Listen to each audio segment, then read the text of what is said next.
Eh, Bien, empezamos con un tema que está en nuestros corazones, de trabajar con la idea de cuidado en terapia ocupacional. Y creo que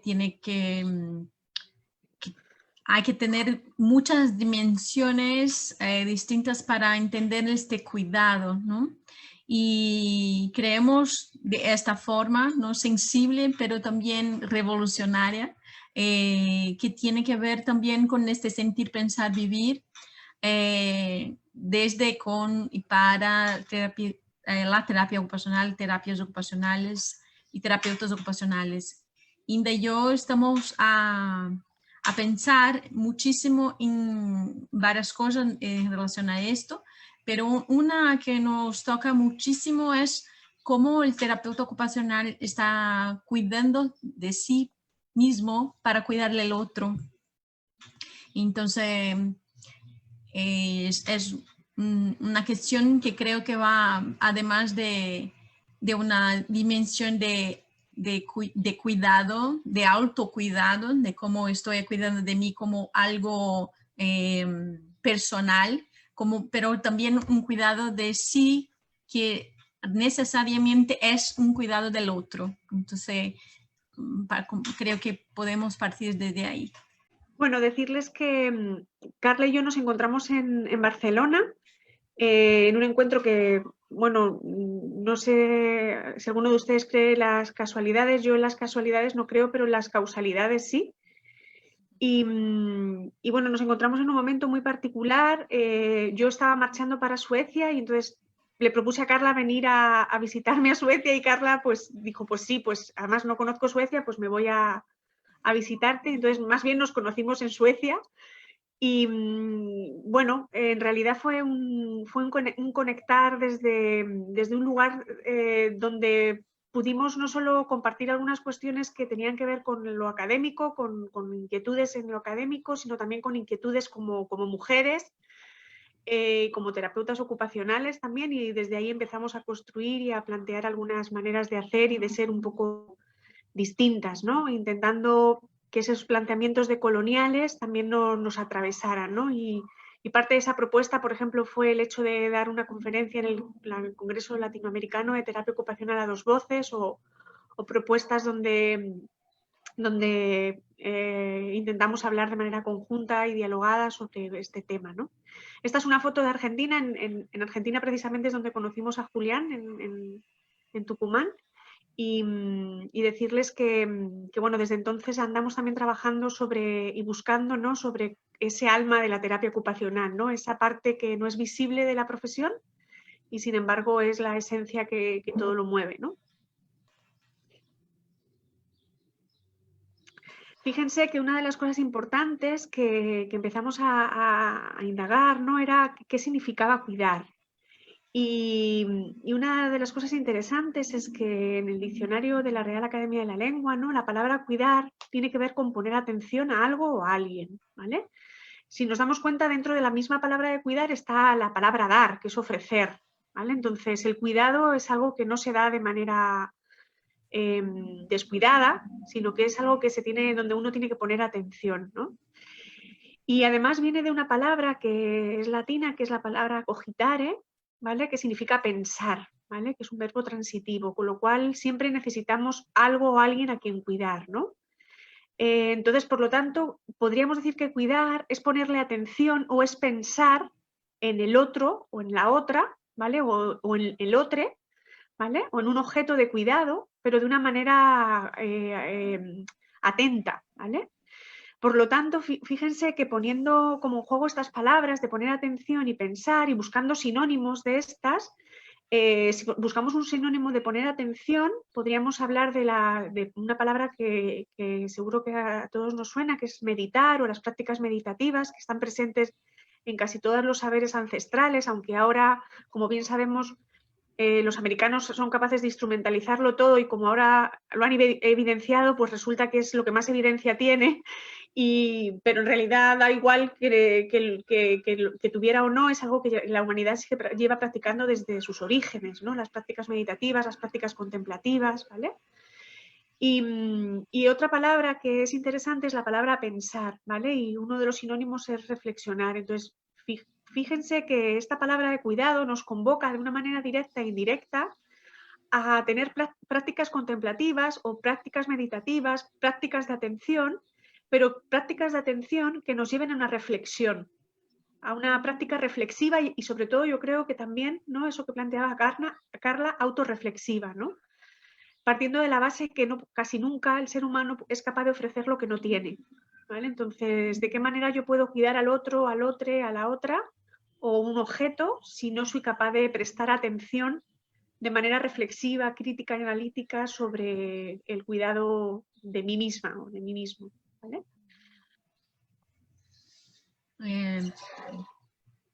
Me gustaría compartir un poquito que tengo una investigación con los terapeutas ocupacionales que hacen investigación en Brasil. Entonces hicimos como un mapeo de las producciones de estas personas, sobre todo mujeres, y que tratan de todos los campos, áreas, grupos de personas, ¿no? Y cuando miramos la producción de las personas, estamos muy atentos a algunas palabras que se utilizan más en terapia ocupacional, ¿no? Entonces, actividad, ocupaciones. Aquí en Brasil hay también estos términos, ¿no? De actividad humanas, pero también ocupación, claro. Y históricamente mucho más actividad que otros. Y me llamó muchísima atención porque cuando me puse a mirar en estos títulos de la producción que tiene que ver con artículos, capítulos de libros, incluso trabajos en encuentros de terapia ocupacional, la palabra que más sale no es ocupación, no es actividad, es cuidar. Y esto nos llamó muchísima atención, estoy hablando también en portugués, ¿no? Que la palabra es la misma, y que súper interesante poder pensar que además de de reflexiones, porque cuando hablamos de ocupación o de actividades humanas hay una pluralidad referencial muy grande, pero nos pareció que cuando hablamos de cuidado hay una transversalidad, estamos a comprender de una forma un poco más homogénea y sin tanta jerarquía, puedes decir, dentro de las referencias, ¿no? De este proceso de cuidar. Entonces, nos parece también muy interesante que podamos hablar desde ahí de las terapias ocupacionales, de nuestras prácticas, de intervenciones, desde nuestra mirada para la gente, de los procesos de cuidado que hacemos, ¿no? Uh-huh. Y además que la idea de cuidar son estos temas maustosos, ¿no? Que no son tan permitidos, es decir, en la academia, porque está mucho más en el mundo privado, el mundo femenino, de las mujeres, entonces no parece que se puede estar en procesos no más de la ciencia, de la construcción de conocimiento, de los saberes, y nos parece que ahí hay una clave muy, muy especial, ¿no? Que procesos que cuidamos y cómo cuidamos, lo que quiere decir este cuidado con las personas y con nosotros, desde este cuidado, ¿no? Y creo que en todo este año la idea de cuidar, que cuidar de sí debería, esta conexión necesariamente con el cuidado del otro, fue puesta a prueba y fue puesta a una visibilización mundial que creo que no vivimos esto, por lo menos nuestra generación, tal vez no vamos a vivir otra vez, ¿no? Entonces, la clave parece que está ahí, ¿no? A pensar en nuestros procesos de cuidado. Por esto este tema para compartir aquí con ustedes también.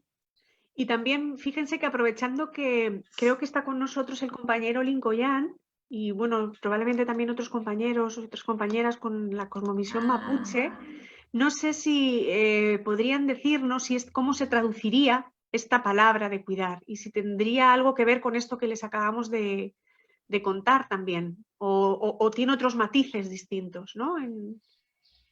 No sé si están por aquí conectados. Antes me pareció ver a Lincoln, pero ahora mismo no sé si estará conectado. Sí, ahí está. Lincoln, buen día. Buenas tardes o buenos días, no sé. Buenas noches. Ya, pero yo preferiría un poquito entregar opinión al final, porque creo que el eje que ustedes están planteando de cuidar, yo lo pongo en esto de proceso, digamos, con otro eje que es el descuidar. ¿Ah? Porque cuando nosotros hablamos de desentendernos, por ejemplo, estamos hablando de un saber del cual no estamos tomando nota. Entonces, cuando estamos descuidando, estamos hablando del cuidado de otros del cual tampoco estamos tomando nota. Cuando nosotros decimos deshacer, es porque sobre los cuales nos estamos ocupando o debiéramos ocuparnos tampoco estamos tomando nota. Entonces, en este eje discursivo, que digo yo, de descuidar al descuidar, me parece importantísimo seguir avanzando un poquito en esta idea que ustedes están trazando, porque creo que al final va a quedar mucho más precisa esa idea que ustedes están lanzando ahí, así que preferiría no interrumpirlos por ahora. Así que dejémoslo para el final, digamos, porque creo que ahí va a ser más jugosa cualquier aporte que uno pueda hacer. Genial. Gracias, Vale. Lincoln. Claro, y a todos ustedes, si quieren ir, como decía Julián, estableciendo como un diálogo también, pues pueden ir poniéndolo en el chat o lo vamos haciendo de manera también flexible ¿vale? O sea que es como decía Carla, es una conversación en el salón o sentados alrededor de una mesa, ¿vale?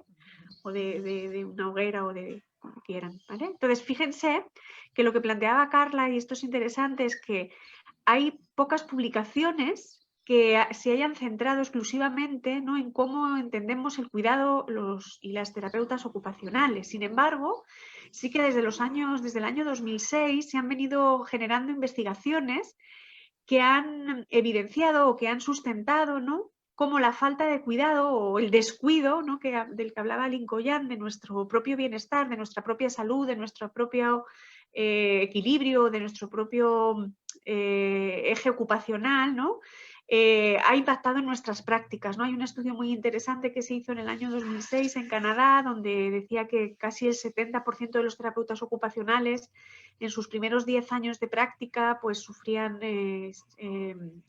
burnout o otra sintomatología similar, ¿no? Entonces, sí que se ha ido como estudiando el impacto que tienen nuestras prácticas sobre nuestra salud, pero sin embargo, no se han hecho muchas alusiones a cómo entendemos este cuidado, ¿no? Este cuidado en terapia ocupacional del otro, de la otra y también de nosotros y de nosotras, ¿no?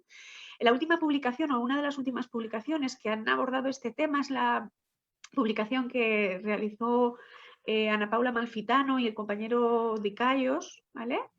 Donde el cuidado en terapia ocupacional se analizaba principalmente desde estos 4 planteamientos, ¿vale? Por un lado, desde un enfoque dinámico del cuidado, desde otra perspectiva, que es esta perspectiva tácita, ¿no? Este conocimiento tácito que tiene mucho que ver con este conocimiento intuitivo, ¿vale? Este conocimiento que no hago explícito, ¿vale? Pero que voy adquiriendo en ese proceso de inculturación, en el proceso formativo de terapia ocupacional.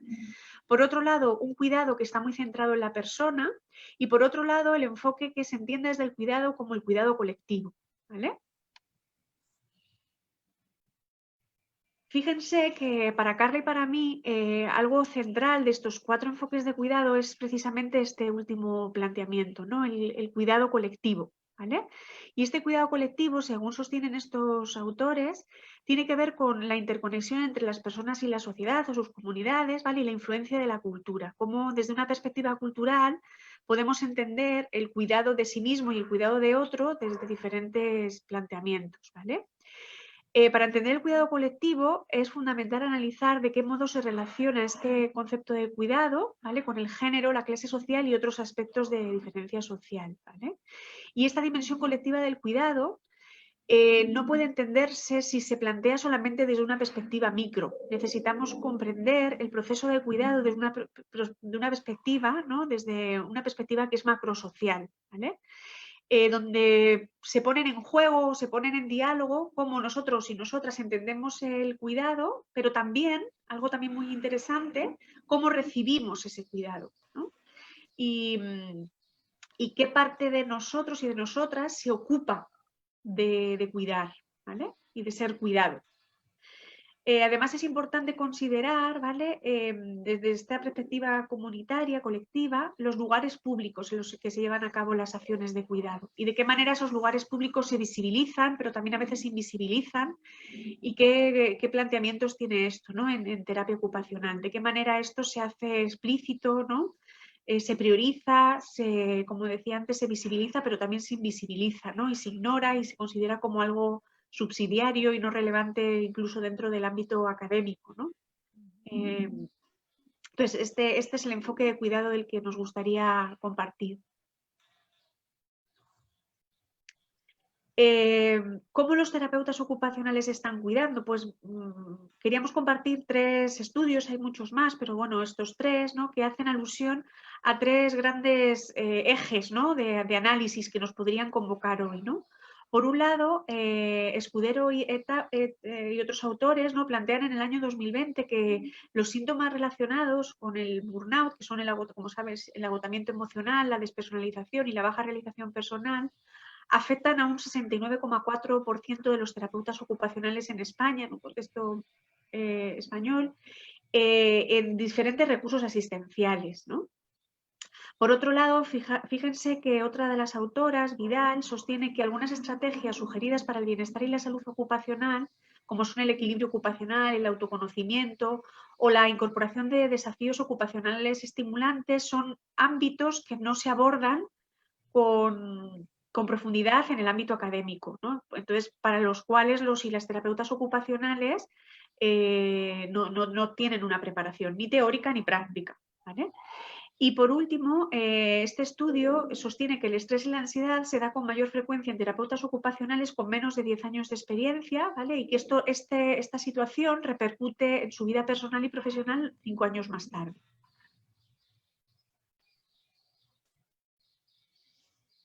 O sea, creo que estamos a vivir momentos de muy poco cuidado. Hablamos mucho de cuidado, no producimos tanto cuidado desde el punto de vista de la reflexión y parece que tampoco estamos cuidándonos, ¿no? Y a pesar de estos estudios estar en el norte, ¿no? Hegemónicos, sí. Y hegemónicos, no podemos imaginar lo que pasa en otras partes, ¿no? Y cómo nosotros estamos a cuidar de las personas también, ¿no? Entonces, aquí trajo la definición de terapia ocupacional de Chile, que está en las definiciones de terapia ocupacional de todo el mundo, el documento de la Federación Mundial. Y cuando miramos, hablamos, por ejemplo, voy a leer aquí, a la terapia ocupacional es una disciplina del campo de la salud cuyo propósito del estudio es la ocupación humana en todas las etapas de la vida.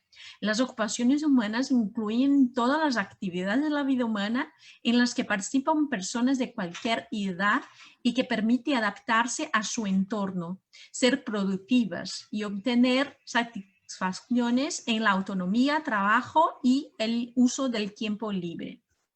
Entonces, claro, es una definición un poco antigua, pero fue acepta, ¿no? en esta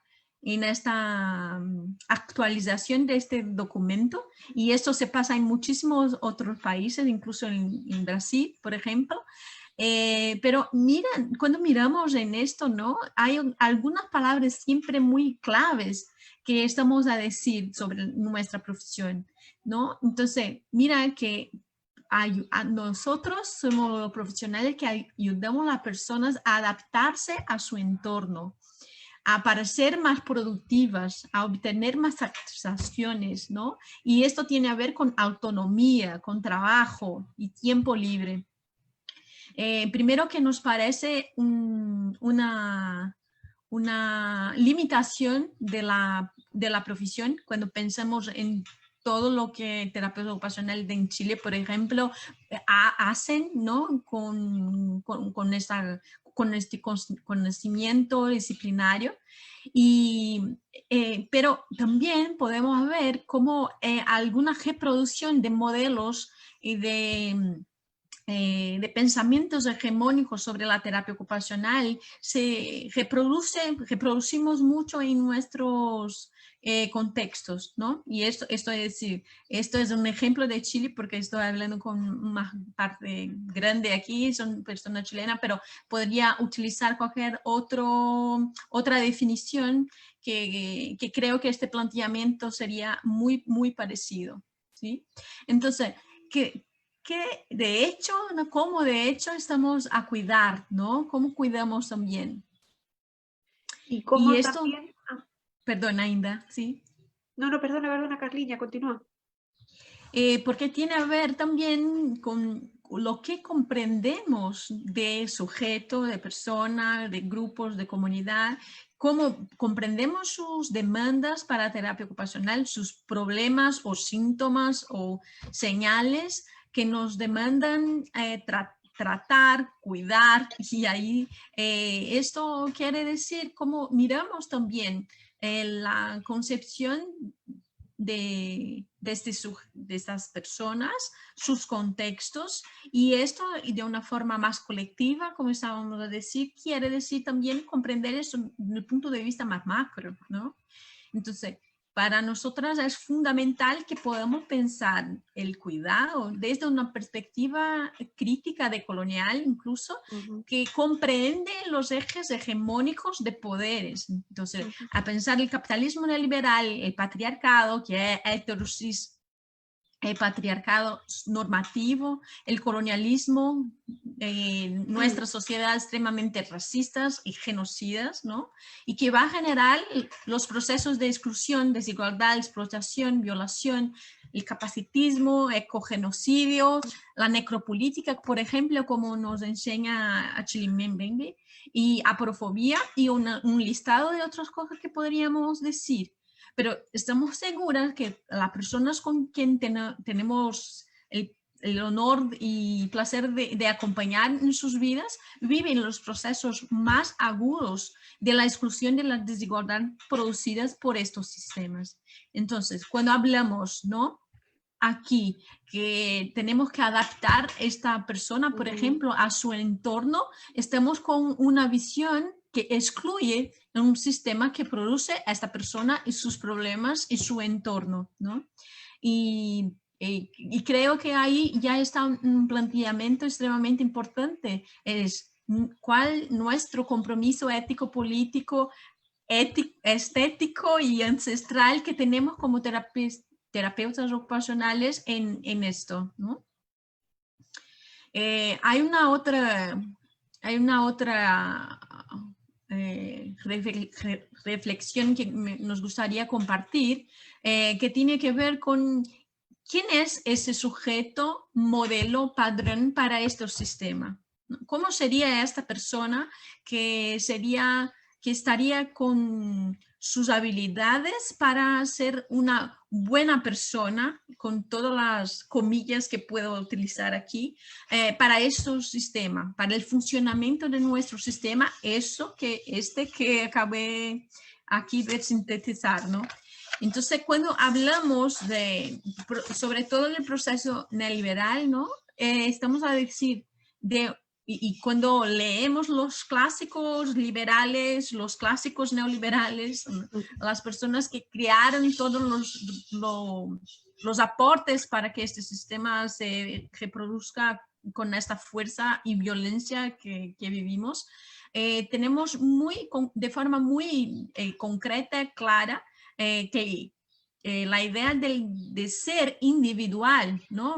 Acordemos de Margaret Thatcher cuando dice, no hay personas, lo que hay, no hay sociedad, lo que hay son los individuos, ¿eh? La idea de individuo es un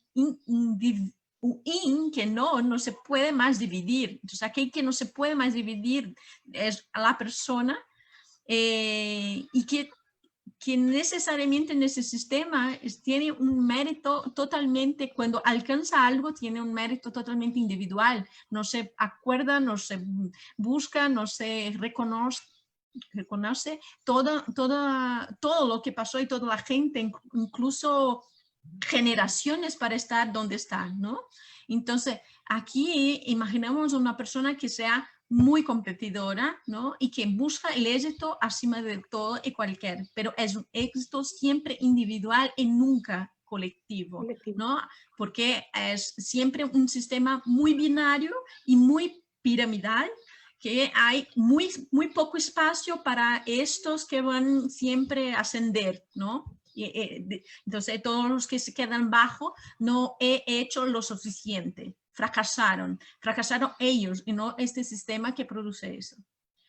Esta idea también de que tiene que hacer tú, ¿no? Entonces, si no logras llegar a este mérito, la culpa es tuya. Entonces, tú tienes que hacer, hazlo tú mismo, ¿no? Hazlo tú mismo, ¿no? Entonces, es una idea que tú tienes que emprender, aprender a emprender. ¿Cuántas veces no nos escuchamos muchísimo eso a lo largo de la vida, ¿no? Tú tienes que estudiar para ser alguien. Entonces, cuando es niño, no se puede ser alguien. Solo cuando se estudia se va a llegar a algún punto mucho más a frente de lo que está a vivir ahora.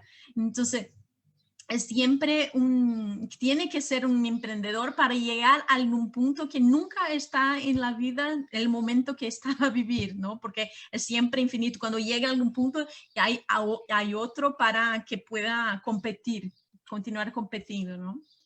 Y toda la idea de bien común, por ejemplo, es una idea muy meritocrática y habla Adam Smith, por ejemplo, que lo mejor que las personas pueden hacer por una sociedad es cumplir con su self-interesting, con su bien interés propio, ¿no? Interés personal. Personal, gracias, Linda.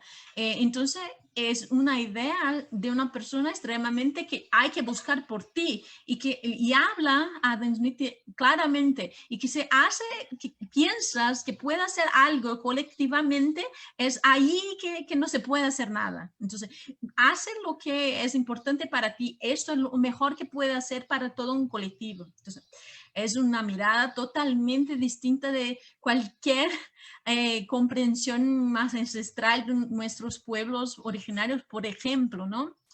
La idea de bien común con esta flexibilización tiene que ver con lo máximo que puede contribuir es consumiendo. Entonces, toda la producción y toda la riqueza de un país está en su producción. Entonces, tú tienes como que puede comprender ser visto en nuestra sociedad, se puede consumir. Si no puede consumir, esto no está bien, ¿no? Entonces, la idea de la producción está ahí en la definición de terapia ocupacional, la producción, el trabajo, ¿no? ¿Por qué? Porque va a contribuir para la sociedad si consume.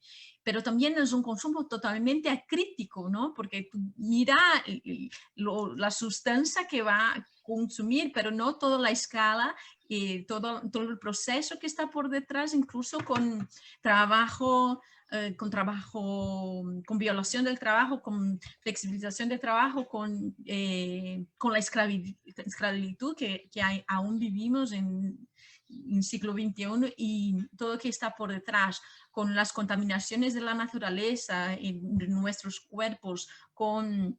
bien, hay un listado muy grande. Pero es eso, ¿no? Tiene que ser un consumidor y muy acrítico. Y toda la idea de libertad que está como un central en este sistema tiene a ver con un capital que sea súper liberto, pero cuando pensamos en las personas, tenemos que ser súper conservadores, ¿no? Entonces, esta idea de ser liberal para el capital, ¿no? Pero muy conservador para las costumbres. Y toda la idea de la independencia, ¿no? Que al contrario también de pensar en una interdependencia, está pautada en una plutocracia, ¿no? que no tiene que ver con una democracia. Democracia sugiere la pluralidad de las personas, la diversidad, cómo hacer un bien común con la diversidad de una sociedad. Y la plutocracia está a decir cómo mantener el poder de quien tiene poder, quien siempre tiene poder, ¿no?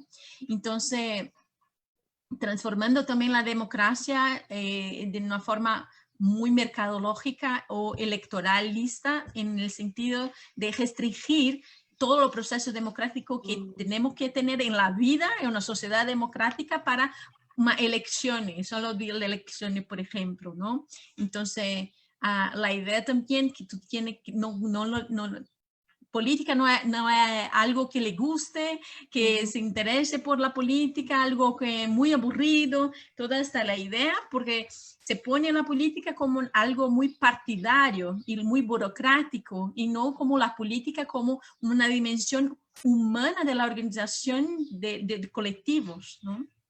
Y por eso también su irresponsabilidad, porque tú no debes ser responsable por lo que deciden, por ejemplo, ¿no? Porque tu participación es muy puntual o muy pequeña en todo este proceso. Entonces, y fíjense, no solo quería decir que fíjense cómo todos estos conceptos de los que está hablando Carla permean muchísimos de los modelos hegemónicos de terapia ocupacional que se transmiten de manera crítica en el ámbito educativo.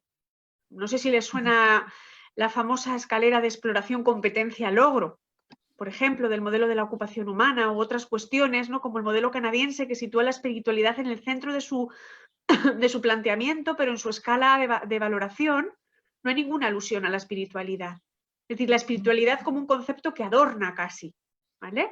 Es cierto que las compañeras canadienses en estos últimos años han hecho como un planteamiento, ¿no? O un esfuerzo o una propuesta, ¿vale?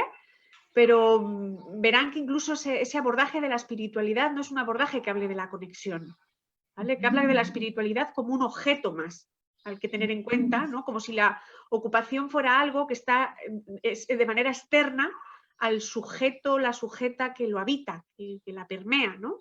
Entonces, estos aspectos permean las teorías hegemónicas de terapia ocupacional y si se perpetúan en un ámbito académico donde yo recuerdo todavía a estudiantes cuando les explicaba el modelo de la ocupación humana que mis estudiantes no comprendían el modelo de la ocupación humana. Y yo en un inicio pensaba que el problema era mío o de mis estudiantes. Quizá el problema es del modelo, ¿vale? O seguro el problema es del modelo, ¿vale? Porque esto también es interesante, ¿no? Y como, por ejemplo, la propuesta de Michael Iwama, ¿no? Independientemente de algunos matices que se puedan tener en cuenta, revolucionó en el sentido literal del término, ¿no? Esta propuesta, ¿no? Y fue como un intento que alivió, ¿no? a muchos terapeutas y terapeutas ocupacionales que llevaban años sin poder explicar el proceso de desempeño ocupacional desde una perspectiva flexible, humana, de interconexión, ¿no? Donde la relación con la naturaleza fuera una relación diferente, ¿no? Y la relación con el mundo natural fue una relación diferente a la que se había establecido hasta ahora dentro de la terapia ocupacional, ¿no? Entonces, cuando estamos hablando de un cuidado también con la terapia ocupacional y qué perspectivas vamos a pensar en este cuidado, creemos que es eso, ¿no? Es cómo podemos comprender muy bien este sistema y lo que esperan de las personas. Las personas con quien trabajamos son las personas que nunca están exactamente en ejes, ¿no? de superación que maneja este sistema todo. Entonces, ¿por qué mantenemos esto como aportes para nuestras prácticas, para nuestro pensar y construir, sentir, vivir terapias ocupacionales, ¿no? Que son terapias ocupacionales que también están reproduciendo una filosofía de vida que incluso produce muchos de estos problemas de las personas que nos llegan, ¿no? Y además, fíjense que nuestra propuesta de título hablamos de sentir, pensar y vivir, ¿no? Una terapia ocupacional sentipensante, ¿no? Que priorice el sentimiento por encima del pensamiento, ¿vale? Y esto es parte de Entonces, esta propuesta. Sí, continúa, Carliña. Empezó a llover en mi casa y mi internet ya empezó a, a temblar aquí. Entonces, si me quedo así, me avisen, por favor.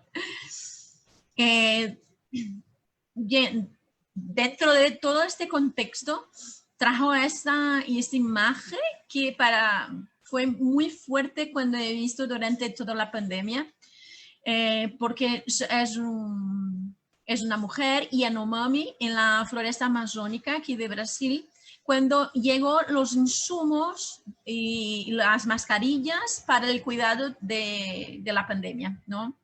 Y esta imagen para mí tiene muchísimos significados cuando hablamos también de todo lo que estamos aquí a decir, ¿no? Una primera reflexión es que estos modelos que no están solo en la terapia ocupacional, claro, están también en toda la perspectiva de la salud, pero también podríamos decir de la educación, de la asistencia, de innumerables otras disciplinas incluso. Son modelos que piensan una persona muy padrón, hegemónica. Entonces, cuando pensamos en estas personas, estamos siempre... No está descrito así, pero tenemos que leer lo que está por detrás de esto, porque ahí está siempre a decir que son personas blancas de un determinado género, una sexualidad, ¿no? Y que todas las otras personas se quedan de fuera. Entonces, para mí esto es lo más fuerte. Entonces, cuando hablamos, tenemos que tener mascarillas. Esas mascarillas sirven para algunas personas que viven de alguna forma, pero no para todas, no para todos. Cuando hablamos de terapia ocupacional, tenemos que hacer el mismo deslizamiento, desplazamiento para poder hablar de esto, ¿sí? Y poder llegar al cuidado de las personas. Otra reflexión aquí que me llega muy fuerte, que tiene a ver con esta imagen, es porque trabajo con las personas en situación de calle. Entonces, toda la orientación era, se quede en casa. Hola, se quede en casa, ¿quién tiene casa? ¿Sabe cuántas personas no tienen casa para estar? ¿Y qué vamos a hacer con esto? Pero cuando escuchamos esto, estamos a reproducir un modelo de vida que no es igual para todo el resto del mundo. Entonces, claro que tenemos que crear condiciones de cuidado muy especializadas y muy eficientes para muchas personas distintas, ¿no? Y esto tiene todo que ver con nosotros pensar también la interculturalidad. Y un cuidado consciente que, como decíamos al inicio, tenga que ver con esa reflexión o ese poner atención, ¿vale? Desde esa atención de ofrenda, ¿no? Pero desde un proceso consciente, ¿no? Crítico y reflexivo, ¿vale? De ese tipo de cuidado. Y creo que esa experiencia nos dejó muchísimo claro quiénes fueron las personas, grupos, colectivos que más sufrieron con estos, ¿no? Entonces, aquí en Brasil, la población indígena fue la que más sufrió. Después fueron las personas pretos, los negros, negras. ¿Y por qué? Porque tenemos un histórico de una colonialidad, de esclavitud, donde las personas negras aún ocupan los cargos dentro de la organización social con más precariedad, más vulnerabilidad. Entonces, quedarse en casa para muchos de ellos era imposible porque tenían que trabajar, por ejemplo.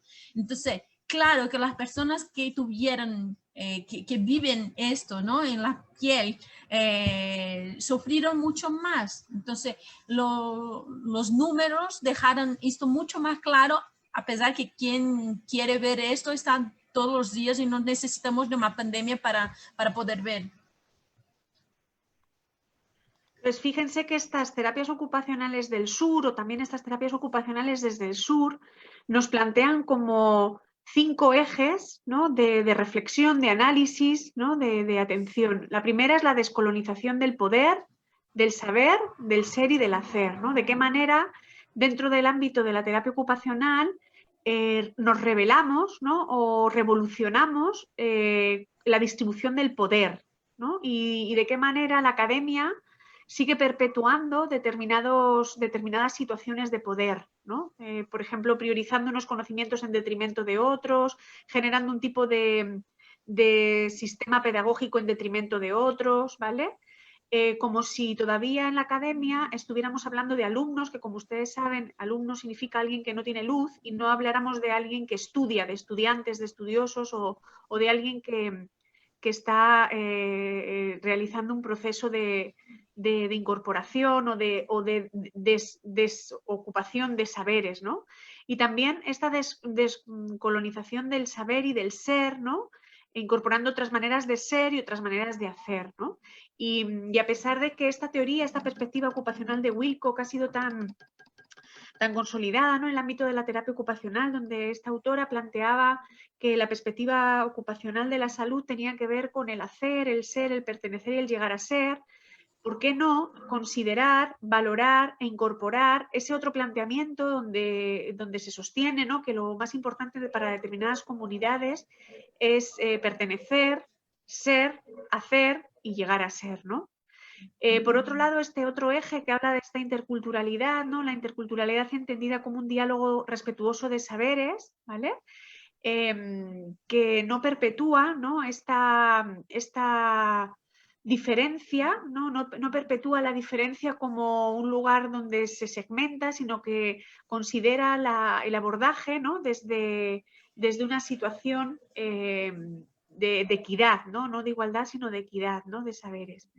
Y esta interseccionalidad o esta radicalización de los procesos democráticos, ¿no?, apostando también por una terapia ocupacional que sea política. Sí o sí es imposible que una disciplina como la nuestra sea política, y otras tantas, ¿no?, que tienden a neutralizar, ¿no?, sus posicionamientos, ¿no?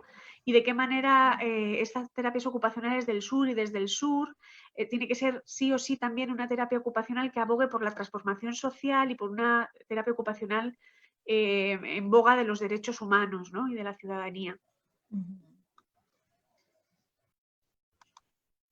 Como plantea Caroline Walsh, la meta no es simplemente en la interculturalidad reconocer o tolerar, ni tampoco incorporar lo diferente dentro de la matriz, ¿no?, sino sería algo más allá de incorporar la diferencia dentro de la matriz y de las estructuras establecidas. Más bien es implosionar desde la diferencia las estructuras coloniales de poder, del saber y del ser, como un reto, como una propuesta, como un proceso, como un proyecto, y nos atreveríamos a decir también como un deseo, ¿no? Con ese deseo de la diversidad, ¿no? Es hacer reconceptualizar y refundar estructuras sociales, epistémicas y de existencias que ponen en escena y en relación equitativas lógicas, prácticas y modos culturales diversos de pensar, de vivir y de hacer, ¿no?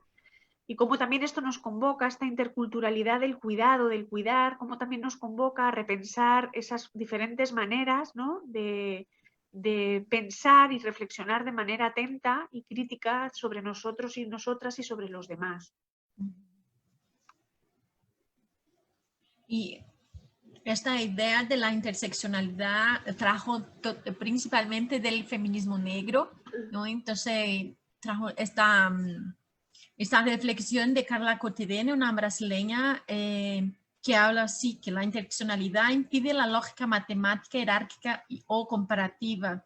O sea, que vamos a poner como un sumatorio de marcadores sociales de la diferencia, y que no trata de esto, En lugar de agregar identidades, analizar qué condiciones estructurales cruzan los cuerpos, qué posiciones reorientan los significados subjetivos de estos cuerpos, porque son experiencias modeladas repetidas veces colonialistas y estabilizadas por la matriz de opresión en forma de identidad.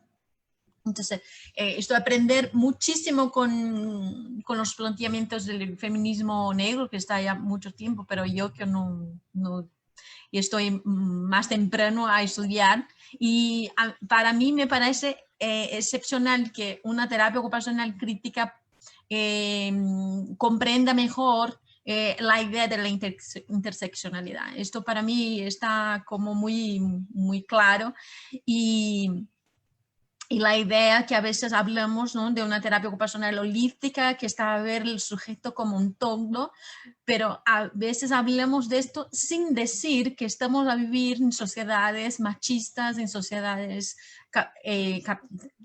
aporofóbicas, en sociedades racistas, y que entonces que también nuestra idea sobre ver el individuo, la persona como un todo, está atravesada por estas condiciones donde salimos nosotros también, ¿no?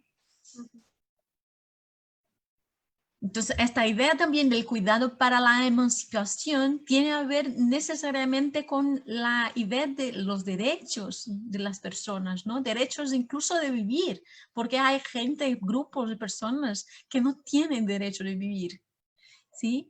Y nunca bajar un poco esta guardia, no sé si habla un poco así, pero porque estos derechos, por más ganos o garantizados que estén, nunca están totalmente garantizados, ¿no? Y muchas distintas líneas de feministas, por ejemplo, nos enseña esto.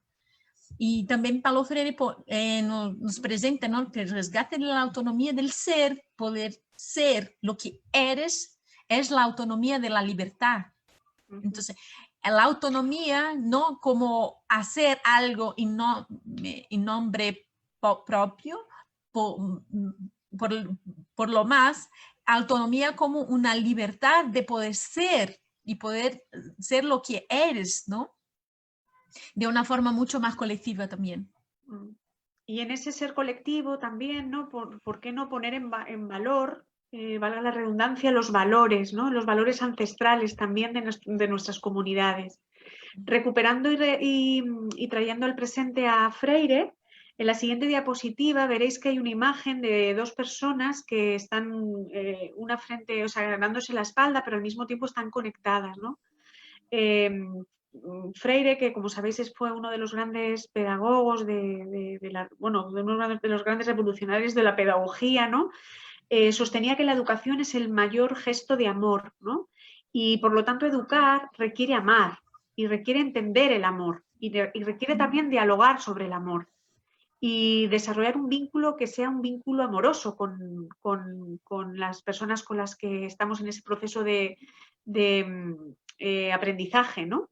Entonces, fíjense que cuando apartamos las emociones, o la espiritualidad, o el arte, la cultura, de la construcción del conocimiento, cuando apartamos lo que expresa nuestro amor de lo que es el proceso de construcción del conocimiento, nos alejamos de la propia vida y olvidamos la complejidad, la belleza, la diversidad, ¿no? Entonces, este amor que plantea esta escultura, ¿no?, de este autor, que es Milov, ¿no? Es como un amor que reivindica ese amor de conocer al otro, de conocer al otro para conocerme a mí, ¿vale? Es un amor que tiene que ver con el respeto, con la conexión, pero también con el cuidado, ¿no?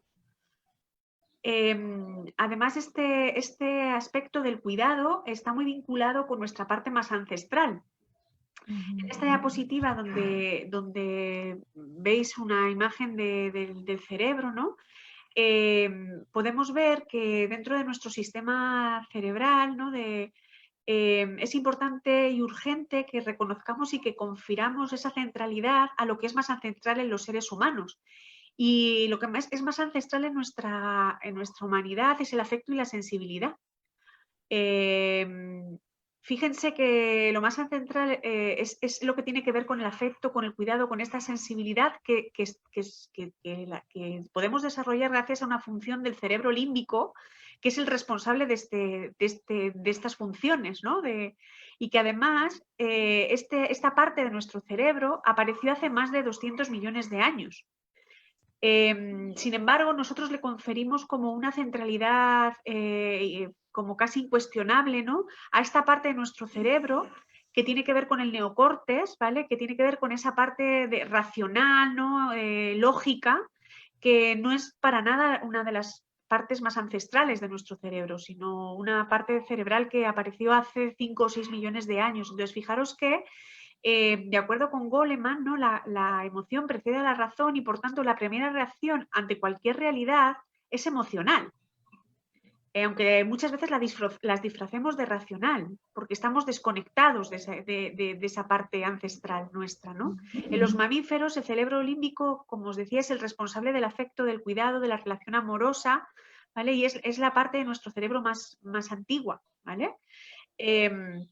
Así, lo más ancestral en nosotros es esto, es el afecto, es la sensibilidad, es la ternura, es la conexión, es el cuidado, ¿vale? Entonces, comprender el mundo desde el corazón nos permite sentir con profundidad también qué es lo que nos mueve, ¿no? Cuál es el nicho de los valores de los seres humanos, ¿no?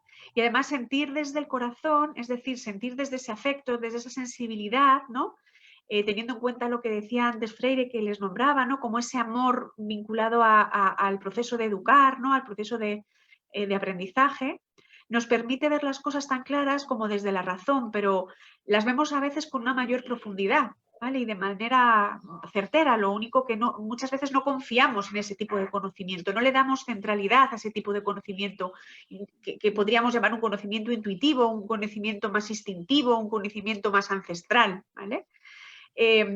Como bien sabéis, conocemos mejor cuando amamos, es decir, amar a alguien implica conocer, implica conocerle, implica conocerla. Es imposible amar lo que uno no conoce. Por eso el vínculo y la conexión con el mundo natural parte del conocimiento y de poner en valor esos conocimientos ancestrales sobre el mundo vivo que nos rodea, ¿no? Y el mundo material, pero también sobre el mundo inmaterial que nos rodea, ¿vale? Entonces, cuanto más conocemos, más amamos y tenemos un conocimiento que es más lúcido, porque está más despegado de esos prejuicios, ¿no?, que a veces están muy vinculados con esa parte del neocórtex, ¿no? Por lo tanto, fíjense que uno de los planteamientos que hablábamos con Carliña en diversas ocasiones es de qué manera en terapia ocupacional deberíamos hacer una revolución de la ternura, una revolución del amor. A mí me fascinó uno de los últimos libros que he estado leyendo en este último tiempo. Es un libro que es de una de las primeras terapeutas ocupacionales americanas, se llama Ora Ruggles, que empecé a leer su libro básicamente no porque la temática me interesara mucho, porque ella era terapeuta ocupacional bueno, sobre todo trataba a los combatientes de la guerra, ¿no?, a los lisiados de la guerra, pero sobre todo era por su título, y es El corazón sanador de la terapia ocupacional. Y me parecía fascinante que esta señora, ¿no?, en una de sus primeras publicaciones, y una de las publicaciones, las primeras publicaciones que realizaron terapeutas ocupacionales en Estados Unidos, hablaba del corazón y cómo para nosotras y para nosotros a veces hablar en estas dimensiones en la academia es como hablar de aspectos que parece que no están vinculados con nosotros, ¿no? Como si no latiéramos, como si nuestra terapia ocupacional pudiera ser aséptica, ¿no?, y no latiera. Entonces, el año pasado, por estas fechas, bueno, un poquito antes, en septiembre, tuve el honor de participar en el Congreso Africano de Terapia Ocupacional que se celebró en Ruanda, en Kigali, donde sabéis que históricamente, bueno, es un país que tiene una historia muy particular, ¿no?, y donde ha hecho un proceso de perdón, ¿no?, de recuperar, ¿no?, esa humanidad compartida que bueno, la diferencia de los grupos culturales y los planteamientos políticos y económicos, pues, bueno, generaron esta masacre, ¿no?, entre los hutus y los tutsis. Y yo hablaba de esta parte sanadora, ¿no?, del ser humano que se ocupa del perdón, ¿no? Y fijaros que en un principio era una conferencia que, aunque impartí impartí yo, pero la preparé con Carla y con otra compañera, con Yolanda Calle. En mi conferencia estaba la presidenta en ese momento de la UOFO, pues yo no creo que sigue siendo la misma presidenta, que es Samantha San. Y yo en ese momento no tenía redes sociales, pero luego mis compañeros me decían que había puesto un montón de fotos en las redes sociales, ¿no? Y yo al principio, bueno, pensé que tenía que ver con la temática, ¿no? Entonces, una de las compañeras me decía, Inda, es que, claro, o sea, una de las cosas que ella pone es que no había oído nunca en una conferencia que nosotros habláramos de esto. Y yo, claro, uno de nuestros argumentos es cómo no es posible hablar de esto si nosotros somos parte de esto, ¿no? Pero también entiendo un poco cuál es esa sensación, porque a mí también me pasa a veces, ¿no? Es como, parece que este tipo de lenguaje no esté legitimado en determinados contextos, ¿no? Y quizá parte de ese planteamiento decolonial y de estas epistemologías del sur implique incorporar también este tipo de conceptos, este tipo de saberes, ¿no? Entonces, en esta revolución de la ternura, que se plantea también en terapia ocupacional, ¿no? Es importante que nos consideremos que la ternura irrumpe cuando la persona se descentra de sí misma, cuando hay un descentramiento de sí mismo, de sí misma, y somos capaces de vincularnos al otro, a la otra, ¿vale? Desde esa sensación de esta conexión de la humanidad compartida, pero no solo de la humanidad compartida, sino de la vida compartida, ¿no? Siendo tan consciente de que lo que yo inhalo es lo que el árbol exhala. Pues de qué manera estamos tan interconectados con el mundo que nos rodea, ¿no? Y de qué manera hemos perdido esa capacidad de escuchar el mundo vivo que nos rodea, ¿no? Entonces la ternura es el afecto que dedicamos a las personas, ¿no? Y es el cuidado sin obsesión también. Y además en esa ternura, la ternura incluye también esa parte de creatividad, también incluye esa parte de autorrealización, ¿vale? Y no implica angustia porque está libre de ventajas y de dominación en esa ternura por la que nosotros apostamos, ¿no?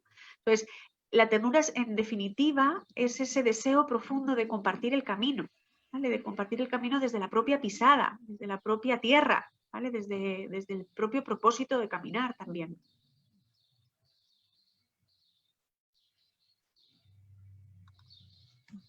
Entonces, nos pensamos que pensar el cuidado de esta forma es revolucionario por diversos motivos, ¿no? Entonces, desde esta idea del sujeto neoliberal a pensar entonces que personas, cómo pensar entonces de una forma mucho más transformadora también de los procesos de cuidado donde desde con y para con las personas en terapia personal, ¿no? Y desde esa idea de cuidado, ¿no? De este cuidado de sí, de este cuidado transformador, que considera cambiar lo externo, empieza por cuidar de lo que está dentro, ¿no? Cuidarse para ejercer la empatía, el respeto y la vida humana, deseando la diversidad, deseando la esperanza. Por esto, esperanzar y amar, como también nos ayuda Paulo Freire, ¿no? Como la concreción de la producción del sentido, sentimiento, como amorosidad, el amor, como potencial humano, la capacidad de que se refiere a condiciones de propósito ético, cultural, existencial en y con el mundo. Un amor compartido que aporta dignidad colectivas y esperanzas utópicas, en que la vida sea un referente para vivir con justicia en este mundo. Justo cuando hemos comenzado, no sé si estará Daniela nos enseñaba un tatuaje mapuche que ella tiene en su antebrazo, que hablaba de un concepto que era bastante interesante. No sé si estará por ahí, si no, pues me gustaría que luego lo comentara, porque hablaba del amor, ¿no? Como una fuerza de resistencia, ¿no? Uh-huh. Y como una resistencia que lo resiste absolutamente todo, ¿no? Entonces, bueno, era precioso, ¿no? Lo que planteaba. Y cómo este cuidar, ¿no? Implica este cuidar del otro, de la otra, este cuidar de mí y este cuidar del todo, ¿no? Y cómo es como un triple corazón que late, ¿vale? Y que en este proceso de ocuparse del cuidado, se ocupa de eso, ese cuidado en estas tres dimensiones que al final es una, porque estamos compartiendo latido. Sí. Entonces, estamos a proponer y a compartir con ustedes también la idea de pensar el cuidado en terapia ocupacional, de sentir el cuidado en terapia ocupacional y vivir la terapia ocupacional con él y desde el cuidado.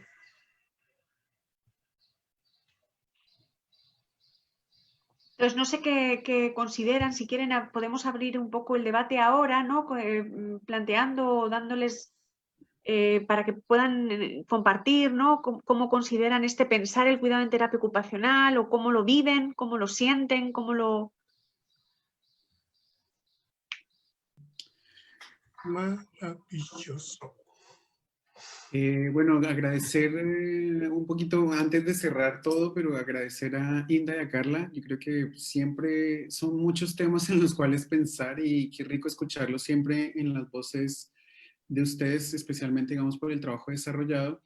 Y bueno, dejamos la palabra abierta, digamos, para las preguntas, para estas interlocuciones, finalmente hablar del cuidado y de hablar de terapia ocupacional del cuidado nos compete a todos desde diferentes perspectivas, tanto personales como colectivas y obviamente también profesionales, investigativas, así que y creo que contamos con varios asistentes que yo sé que están ávidos de interlocutar con ustedes, de hacer ese intercambio, así que están dispuestos los micrófonos para que o las cámaras, inclusive el chat para que podamos comenzar. No sé quién quiera. Yo quiero, Lincoln, sí, yo quiero partir un poquito. Bueno, maravilloso todo lo que nos ha planteado Carla y Inda, digamos. Y yo más que quiero complementar solamente a propósito de la pregunta inicial en relación a esta cosmovisión del pueblo mapuche.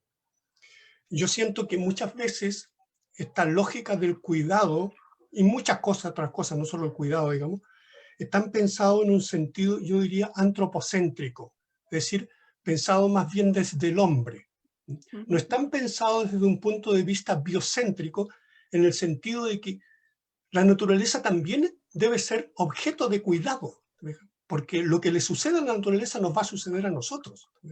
Entonces, eso es lo que marca la diferencia puntualmente en el caso de la cosmovisión mapuche, porque en la cosmovisión mapuche, la naturaleza, el agua, los pájaros, los árboles, tienen categoría de sujetos por el hecho de tener vida, de tener espíritu, de tener ñen. Por tanto, nosotros no nos relacionamos con objetos, sino que más bien nos relacionamos con sujetos permanentemente. Entonces yo creo que es una cosa importante de señalar, digamos, esta mirada antropocéntrica, porque cuando uno piensa en términos de cuidado, está pensando fundamentalmente en la persona humana, en el sujeto, dejando fuera lo que uno podría llamar en terapia ocupacional todo lo que es ambiente, porque lo considera objeto, no lo considera sujeto. Yo creo que esa es una diferencia sustantiva, digamos, este principio que tiene que ver con lo biocéntrico. Y eso a la vez me lleva a pensar que si nosotros pensamos el cuidado en colectivo, estamos pensando no solo en cuidar al hombre, sino estamos pensando en cuidar todo lo que rodea al hombre. Ese es el sentido colectivo del cuidado, porque si no, no tendría sentido, ¿te fijas? Entonces creo que hay dos elementos que efectivamente marcan una diferencia en términos de cosmovisión. Pero junto con eso, agregaría también, como para ir un poquito profundizando en la idea que ustedes lanzaron, a propósito de todos estos elementos que están puestos en la discusión, la idea del cuidado integral, porque el cuidado integral no tiene que ver con el sujeto otra vez, no tiene que ver con lo biopsicosocial, o con lo o espiritual. La idea del cuidado integral tiene que ver con el cuidado de los insectos, del aire, del agua, porque todo eso afecta al hombre. Entonces, el cuidado integral es un cuidado, digamos, macro, pensado en un nivel mucho mayor, digamos. Y el cuidado consciente, entonces, se traduce como lectura, si yo tuviera que seguir la misma idea, el cuidado consciente se traduce en entender precisamente que si queremos existir, si queremos coexistir y habitar este planeta, necesitamos tener conciencia de que hay otros seres que conviven con nosotros, que interactúan con nosotros, que nos afectan, que nos impactan, y al cual nosotros también impactamos y afectamos. En ese sentido aparece, y un poquito lo decía al principio, porque preguntaba por el concepto mapuche del cuidado que tiene que ver con el caso mapuche, es el cuñul. el cuidado de algo o de alguien. Pero habitualmente se instala un concepto que uno siempre traduce, el buen cuidado o el mal cuidado, que es como el bienestar o el malestar en términos de conceptualización.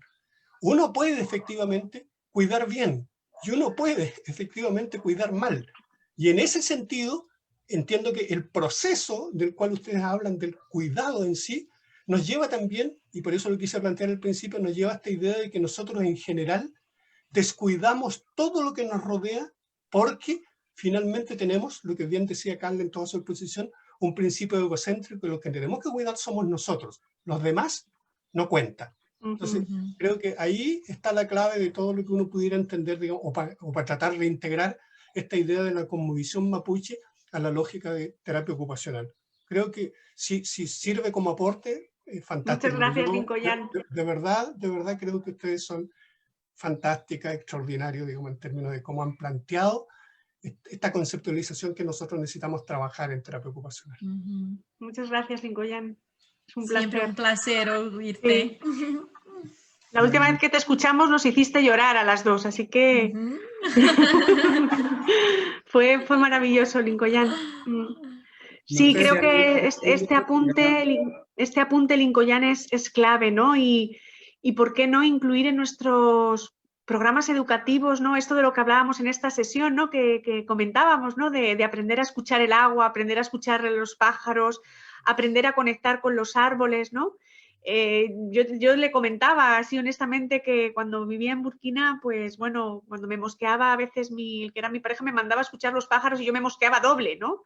Y ahora resulta que, pues bueno, que es verdad que aunque no les sepa escuchar del todo, pero hay un intento, ¿no? de querer comprender, ¿no? Como bien explicaba también Lincoln aquel día, ¿no? Que cómo los pájaros traen su mensaje, ¿no? Porque son seres que tienen esa inteligencia natural, conectada con la vida, conectada con el sol, ¿no? Conectada con la luna, con los movimientos, con el aire. ¿Y por qué no, en esta terapia ocupacional consciente incluir este tipo de saberes, ¿no? Ancestrales que han hecho que muchas comunidades vivan sin descuidarse, al menos sin descuidarse tanto como estamos en los tiempos actuales, ¿no? Donde hay casi un descuido permanente, ¿no? Del todo casi, ¿no? Sí, claro. Sí, yo ahí rescato un poco de la presentación y dándole, digamos, continuidad a la idea de Lincoln y a la presentación, un poco lo que exponían sobre el buen vivir y el cuidado de los transsaberes, ¿no? O sea, finalmente también es esa conexión entre naturaleza, colectivo, personas, más que individuos. Creo que lleva un poco apuntando a eso. Así que igual rescato también un poco esa necesidad del cuidado también por el otro, el no humano, el cuidado de la naturaleza y el cuidado de los animales, que también obviamente hacen parte de nuestro sistema.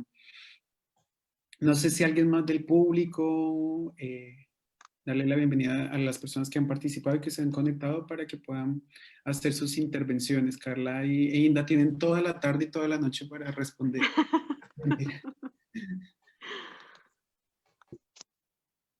Hola, buenas noches a todos. ¿Se me oye? Sí, perfecto. Bueno, soy Julia y bueno, encantada de escuchar a Inda y a Carla.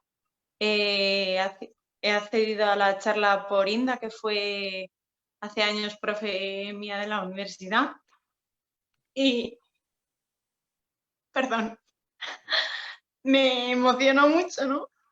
El reencuentro con mi profesora y quería daros... Uy, perdón, que me emocionó.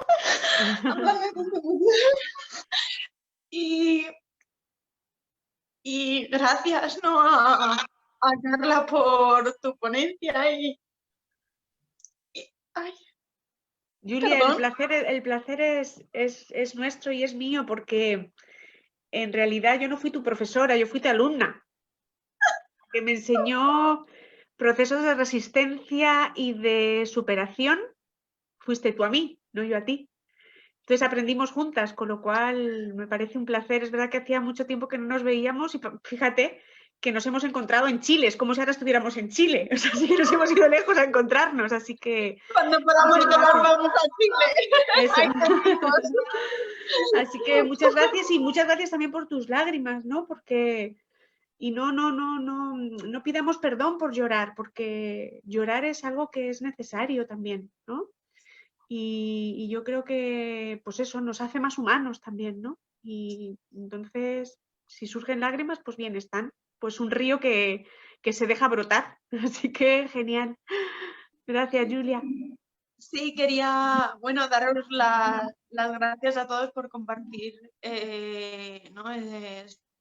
Este momento, ¿no? De terapeutas a otros terapeutas ocupacionales, que siempre es muy enriquecedor, y además en España muchas veces los terapeutas ocupacionales solo nos encontramos en recursos, en congresos, en ponencias, porque muchas veces unas las dificultades de la terapia ocupacional en España es que hay muy pocos y normalmente estamos solos, ¿no? Yo ahora mismo me encuentro en un recurso donde solo estoy yo de terapeuta, ¿no?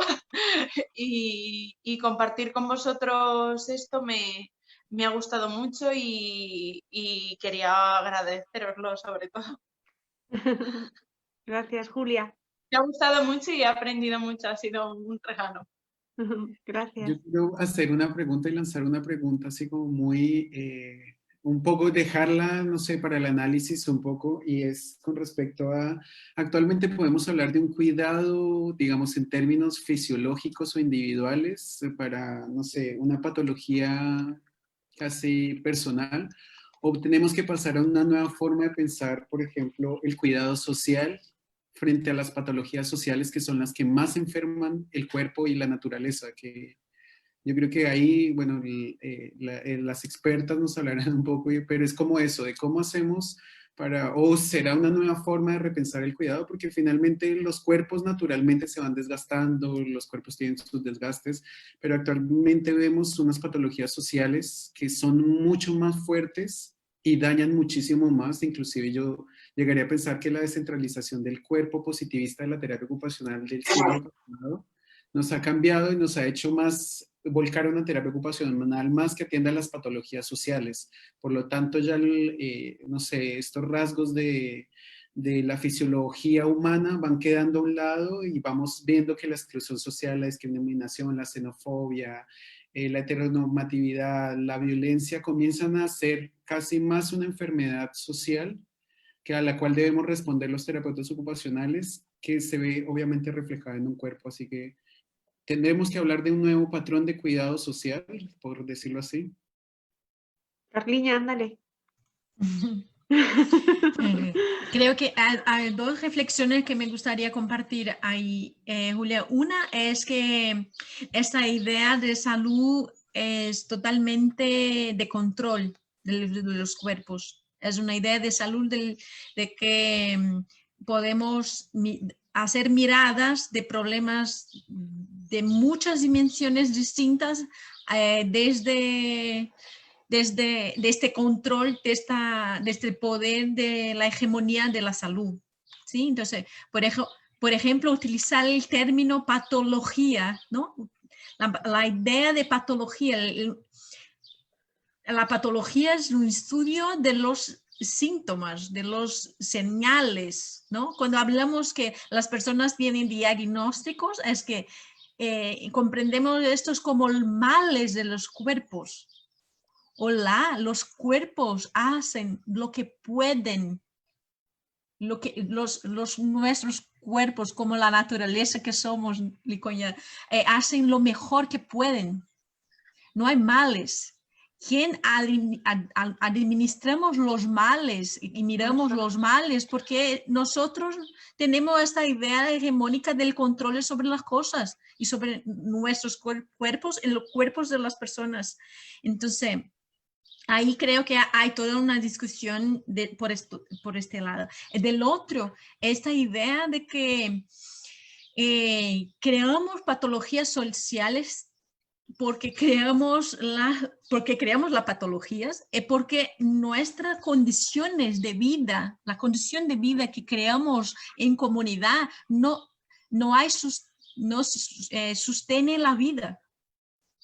Lo que creamos como organización social no es para la vida, es para la muerte.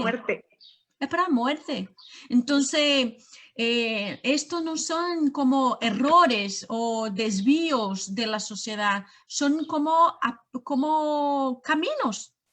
Porque una sociedad que no mira la vida, está mirando la muerte. Como Inda habla, no tiene como un árbol de limón ofrecer una banana, se va a dar. Entonces, es una sociedad que la sociedad y cómo nosotros nos organizamos, sí está muy mala. Sí, ahí está una patología, creo, ¿no? Muy, muy fuerte. Pero esto, Julián, me gustaría hablar por horas.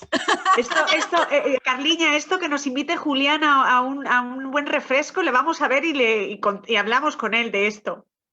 O si no, que nos invita a bailar. Mientras tanto, sí. Nada, no le contamos más de esto.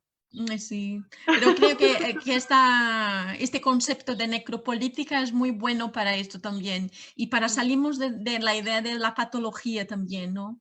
Que creo que es un tanto interesante, pero después se mantiene en este dominio del control de la salud y que a mí también hay límites para eso, ¿no? Para este concepto también.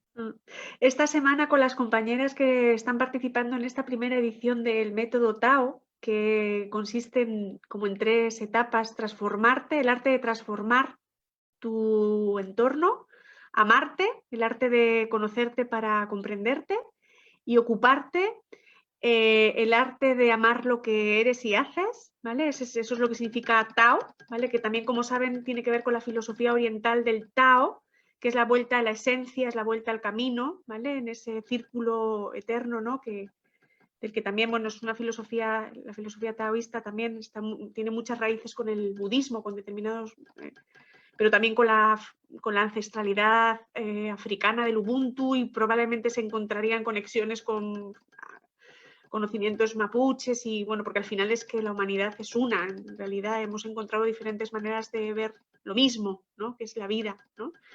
Hablábamos de esto, ¿no? De cómo aprender de los árboles, ¿no? Y cómo nuestros frutos, ¿no? Son el resultado de nuestras raíces, ¿no? Y entonces, claro, no es posible generar frutos sanos con unas raíces que están enfocadas, ¿no? Que están dirigidas a la muerte, ¿no? Que es la necropolítica, ¿no? Y cómo centrar, ¿no? Estas raíces, cómo enraizarnos en la vida, ¿no? Como hace un buen limonero, que si uno planta un limonero en una tierra fértil y con sol, lo normal es que el limonero te ofrezca los mejores limones que tiene en ese momento, ¿no? Es muy raro que la naturaleza ofrezca algo que no esté acorde con su esencia, ¿no? Entonces esto tiene mucho que ver con también lo que plantea Carliña, ¿no? De qué manera nosotros nos hemos enfocado en lo patológico, ¿no? En lo disfuncional, porque también es una manera de mercadear, ¿no? Sobre esto también. Bueno, no sé si alguien más de nuestro público quiere hacer una intervención también como para ir cerrando esta primera jornada. Veo caras conocidas, saludos a Daniela, que siempre también nos ha colaborado. Lincoln, gracias por tu participación, Luis. Bueno, y a los demás, dar como las últimas palabras o poder reflexionar, aprovechar a Inda y a Carla en este espacio chiquitito que tenemos también para ir cerrando nuestro espacio de la sesión inaugural. Hola, yo quería saludarles. Ay, Dani. Julián, Luchito, Inda, Carla, amigas de la vida, a todas y todos presentes. Nada, yo solo agradecer que se sostengan estos espacios de habla. La paradoja de que la pandemia nos permite estar más cerca. Imagínate, estamos en el sur de Chile, estamos con Brasil, con España y también con estas dos compañeras que han sostenido un espacio, una reflexión en el contexto de esta teocrítica, esta teo desde el sur, también desde el amor y desde la posibilidad de transformar desde la ternura. Yo creo que hay que ser bien valiente, porque también hoy día parece más seductor hablar desde otras formas, desde formas otras, y esta es una forma otra que hay que reconocer, la posibilidad de hablarlo amorosamente, dulcemente. Y yo frente a eso mismo también quería dejar la idea de la fragilidad. Creo que la idea, no sé si lo hablaron al principio, porque a propósito de espacios deshumanizantes, el trabajo me tenía oprimida y no podía soltarlo, entonces cuando lo solté y me metí tarde, pero ya estoy. No sé si lo hablaron, pero la fragilidad es legítima y la fragilidad no le pertenece a esa otredad que atendemos. Somos todos estamos en fragilidad. Y esa fragilidad debemos abrazarla, debemos cuidarla y debemos entrar en ese espacio interdependiente. Creo que todas esas categorías individualistas, como la independencia, incluso la autonomía, pueden ser usadas como elementos neoliberales para mantenernos más alienados, más separados, más en una productividad, en una idea capacitista de que el cuerpo tiene que funcionar para el sistema. Y no, pues, la idea es reconocernos seres frágiles que necesitamos cuidarnos colectivamente. Entonces esta propuesta tiene que ver con eso y bueno, somos hermanas hace rato en esa ruta, así que gracias chiquillos por haber armado este espacio. Y qué buena conexión mágica con Lincoln Yang, que también lo seguimos y lo escuchamos desde la USACH hace rato y lo sentí, pensamos, así que qué bueno ahí. Yo creo que pueden pasar cosas muy espectaculares. Muchas gracias, Dani. Estos espacios de convergencia, igual agradecer, Dani, siempre la interlocución con nuestra casa de estudios, Lincoln Yang, que hizo parte también de nuestra casa de estudios, y bueno, Carla e Inda, y bueno, a los demás participantes, a las personas que se conectaron también desde Colombia, desde Argentina, desde España. Creo que eso va sumando finalmente el romper las fronteras y hacer de estos espacios más interculturales. Nos queda un montón de preguntas, yo sé que hay mucho tema que cortar en torno, hay mucha tela que cortar en torno al autocuidado. A mí me genera todavía, por ejemplo, de sentarnos a dialogar en torno al cuidado y al autocuidado desde una perspectiva de género, desde los roles patriarcales que siempre las mujeres han tenido que asumir en roles de cuidado, inclusive la misma profesión, si realmente frente al cuidado nos cuidamos y cuida principalmente, digamos, desde la perspectiva de género a las mujeres. Lo que yo decía al principio, quizás la pandemia ha exacerbado que el cuidado nuevamente recaiga sobre las mujeres que están dentro de la casa como espacio íntimo, dejando también a un lado otro tipo de ganancias, así que igual también es supremamente importante eso. Cierro también con, digamos, con esta propuesta que hace Inda y Carla frente al cuidado propio, el cuidado por los otros, el cuidado por unos terceros, y definitivamente esta noción del cuidado creo que también la hemos perdido en terapia ocupacional. Nos hemos centralizado y hemos perdido esa primera noción del cuidado, y hemos centralizado a veces las prácticas más para la actividad misma y el ejercicio práctico de la terapia ocupacional, y olvidamos a veces esas raíces tanto políticas del cuidado como sociales y de relación comunitaria con el cuidado. Así que agradezco también el espacio y bueno, lo que digo, quedan muchos temas. Sé que Dani, por ejemplo, es experta en el tema, digamos, de las personas con discapacidad, por ejemplo, que ha estado muy de la mano, y eso también trasciende a otras esferas del cuidado, de los cuidadores, de las mujeres frente al cuidado, de una estructura social también en cuidado, que yo creo que vale la pena seguir trabajando estos temas del cuidado para el otro. No sé si alguien más quiere cerrar o podemos concluir. Luis.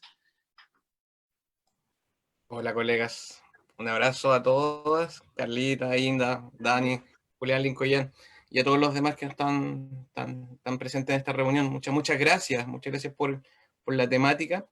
Yo solamente consultar cuáles serían, creen ustedes, los desafíos que nos quedan a nosotros, terapeutas ocupacionales, formadores, y también a los que ya han sido formados y que estamos en el contexto diario. Yo creo que el cuidarnos, el autocuidarnos también parte en el cómo nosotros vemos esta perspectiva del cuidado y el cómo también nos forman para cuidar. O sea, yo creo que la formación de los terapeutas ocupacionales, por un tiempo me he dedicado a investigar cómo nosotros vemos el concepto de muerte y cómo nosotros terapeutas ocupacionales nos preparamos para la muerte de nuestro usuario. ¿Estamos realmente preparados para enfrentar la muerte de nuestro usuario, o lo seguimos viendo como algo sumamente que nunca va a pasar? Que también es una perspectiva que ustedes proponían, que es de esta perspectiva de siempre vamos a sanar a nuestros usuarios, siempre los vamos a mejorar, esta perspectiva de que somos los salvadores casi de los usuarios, y realmente muchas veces nos pasa de que no vamos a poder hacer eso, y realmente tenemos que apoyarlo en este proceso de muerte. Entonces, y como también nosotros nos cuidamos y nos vamos resguardando para que nosotros no nos hagamos daño también con nuestro trabajo, y como el trabajo tampoco nos hace daño. Así que eso, colegas, muchísimas gracias, y esa era la cosa, de cómo nos ven, cuáles serían los desafíos.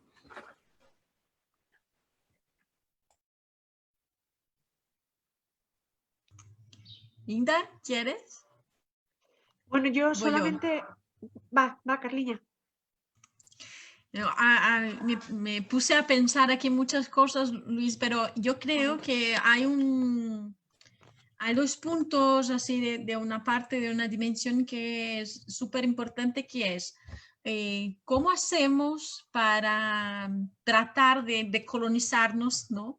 Dentro de un sistema totalmente mercadológico, dentro de este sistema que tenemos que vender, ¿no? Vendernos como terapeutas ocupacionales también como un servicio, como muchas veces en este sentido incluso, ¿no? Del salvador, de alguien que va a hacer por lo otro, porque hay toda una idea hierárquica, ¿no? Que tenemos. Entonces, yo, el terapeuta, voy a hacer esto por ti. Ahí ya estoy totalmente colonizado, colonizante y colonizando el otro, ¿no? Entonces, yo creo que volver ahí un tanto es un desafío muy importante. ¿Cómo comprender todo esto dentro de un sistema del mercado, ¿no? Hay una cosa. El otra es el sistema colonial de la propia universidad, ¿no? ¿Sí? Entonces, una cosa, por ejemplo, tiene que ver con cómo enseñar de formas plurales las cosas. Otra cosa es cómo enseñar la reproducción sin decir que es una reproducción hegemónica de un determinado poder, de una determinada parte del mundo, que está ubicada, está aportada desde una comprensión también de dominación. Y lo que pasa muchas veces es que esto no es dicho. Cuando hay una parte más social, cultural, crítica, decimos dónde estamos, nuestros aportes, pero esta otra no se dice, no se enseña, ¿no? Es como ya está dado que es así. Es tan hegemónico que no necesita decir el nombre de su mamá o de su papá, de dónde viene, ¿no? Entonces, creo que ahí hay estos dos puntos que creo que es un reto, porque tiene que estar muy consciente para ir transformando esto dentro de su cotidiano, incluso en la enseñanza junto con las personas. Y otra parte, esta cosa, ¿no? De estamos preparados para la muerte, pero ¿será que estamos tan preparados para la vida? Ay. No estoy segura. Sí, gran reto este de aprender a vivir, ¿no? Y estar y sentirse vivo también, ¿no? Yo en esta línea y coincidiendo plenamente con Carliña, Luis, creo que apuesto por una terapia ocupacional descolonizante y descolonizada, y esto implica algunos de los aspectos que ha planteado Carla. Y por otro lado, generar espacios dentro de la academia para hablar, visibilizar, valorar y apostar por otro uso, por otro lenguaje, por otra manera de hablar, por otra manera de transmitir, por otra manera de educar y amar, y reivindicar la fragilidad y la vulnerabilidad, como planteaba Dani, ¿no? Hay un libro de una autora que a mí me gusta bastante, que es Assumpie Balaguer, que habla de la insurrección de la vulnerabilidad, ¿no? Entonces, ¿de qué manera generamos espacios para sentirnos vulnerables? Porque esa es la única opción de sentirnos vivos y vivas. Y quizá esta pregunta última de Carliña, ¿no? ¿Estamos preparados para vivir? ¿Estamos preparados para sentir nuestra propia fragilidad? ¿Estamos preparados para aprender a mover las ramas de nuestra vida cuando el viento sopla, igual que hace una caña de bambú o un pino o un almendro en cualquier lugar del mundo para no quebrarse. Aprendemos esto, reconocemos esto, valoramos esto y bueno, podríamos seguir, pero yo creo que esto ya nos da tarea. No sé qué te parece, Luis. Gracias por la pregunta, Luis. Sí. Muchas gracias, Carla e Inda. Gracias a cada uno de los asistentes. En nombre del programa de terapia ocupacional de la UCT, de la cuarta versión de la Escuela de Primavera, agradecerles por estos espacios de interculturalidad, de aprendizaje. Gracias a las personas que participaron. Así que muy amables por su asistencia y bueno, esperemos seguir contando con más de este tipo de eventos y de temas que a todos nos contribuyen y seguir aprendiendo y coaprendiendo a través de los saberes que todos tenemos. Así que agradecido con cada una de las personas que se conectó y especialmente, digamos, a Inda, que está a un horario súper cruzado al otro lado del continente. Agradecer mucho la disposición y bueno, Carla, igual también muchas gracias por su disposición para con nosotros. Un abrazo y bueno, muchas gracias por su asistencia. Así que chao. Gracias. Muchas gracias, Julián. Muchas gracias, a Julián, y a todos y a todas. todas. Ha sido un placer. Un placer estar aquí. Gracias, Carliña. Gracias, querida. Chao. Hasta luego.